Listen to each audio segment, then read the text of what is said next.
Gandang araw! Malapit na ako pumuntang airport at nakalimutan kong gumawa ng e-travel. Buti na lang may time pa. Madali lang din naman siya gawin.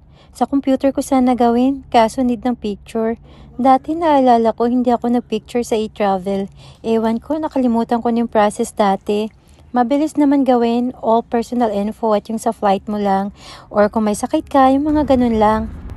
Yung driver ko, walang kusang tumulong ng bagahe. Kahit man lang magtanong kung need ko ba ng tulong, wala talaga. Kaya hindi ko siya binigyan ng 5 star. Medyo ma-traffic ngayon, pero hindi ako kinabahan. Kasi 11 PM pa naman yung flight ko. Napagod lang ako magbuhat ng mga bagahe. Panayalsa kasi, mukhang bababa timbang ko nito kakabuhat ng mga bagahe. At yung pushcart pala, may bayad. Akala ko free, hindi pala. Ayan, may pushcart na ako at kailangan ko na maghanap ng bank machine para makapag-withdraw ng cash kasi pagdating ko ng Pinas, wala